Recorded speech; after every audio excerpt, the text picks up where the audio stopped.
I'm reminded of the poem Invictus to the famous line, "My head is bloodied but unbowed." We've recently come back to our office after an afternoon in court. Whilst we were not ecstatic with the result, we find it a necessary outcome in order for us to see this process and be able to carry our own long distance traffic. At the hearing today, the judge heard the majority of the sides, and he heard from the Attorney General's chambers. And he felt that he did not have sufficient information from the Attorney General's chambers speaking on behalf of the Minister with responsibility for telecoms. And so he decided to hold a full hearing at a future date where both sides could come and tell all of the story. We were not surprised at the result. We are a bit disappointed that we will not be able to continue to sell and advertise long distance until this is resolved. But we understand that because this is a big opportunity for Bermuda. The telecommunications landscape is amazingly robust at this time, and we understand that the judge wants to make sure that he dots his I's and cross all of his T's. We are confident that we will be triumphant at the end of the hearing, and we look forward to our day in court. Something that will never change, and that is that we applied for all the necessary licenses, we followed all the correct procedures and protocols. The majority, all of the government ministers that had responsibility for this, going directly through all of their ministries, consented and gave us the permission to launch our ISP and our long internet service provider offering and our long distance offering. We believe that us being able to sell long distance levels the playing field. We want to be able to compete on the same playing field as both of our competitors, as all of our competitors.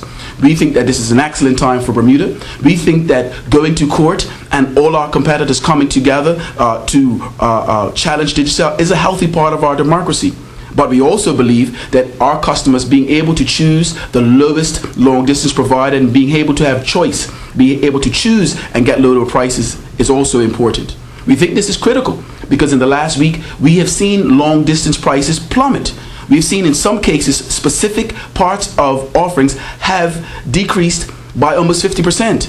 We think it's also interesting that in that short space of time, the minister has catapulted the telecommunications reform, and tomorrow he would unveil some proposed legislation. We believe all of this takes place as a part of Digicel choosing to come into the long distance market and lawfully offering its service. To our customers, as soon as this is resolved, we will resume offering you long distance, the long distance service that we have always promised and will continue to provide. Digicel love the environment that we're in. Our number one priority is our customers, and we will continue to offer value for money in everything that we do. Thank you. You were in court today, Mr. Caines. You heard the government's argument to the judge. Was there anything that came up that was of concern for you?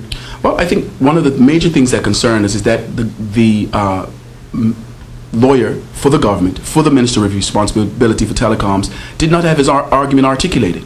He had since last week Tuesday, he had the opportunity to put together a salient, cogent argument, and he was not prepared to do so today. He gave reasons why, and as a lawyer, we respect those reasons, and we look forward to the opportunity of hearing everything that he has to say, articulated in writing, and submitted to the courts so we can have the opportunity to respond.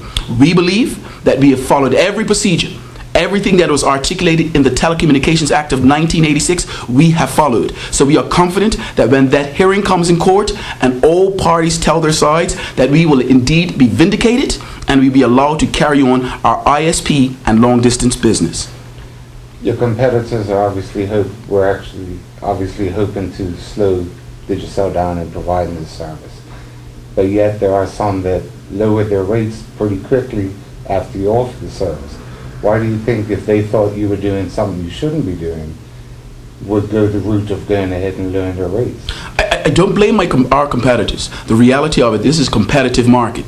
From November 1st onto the December 24th, that's the busiest time in our business. That's when people sign up for new plans. That's when people buy phones. That's when people want to get their long distance and want to get the internet service provided done. This is our busy season. So everyone in these challenging economic times are trying to get the most bang for their buck. And so when we lower our prices, of course they're going to follow. We are the market leader. That is what we do. So not only in this element, but whenever we put a offering in the market, our competitors follow us.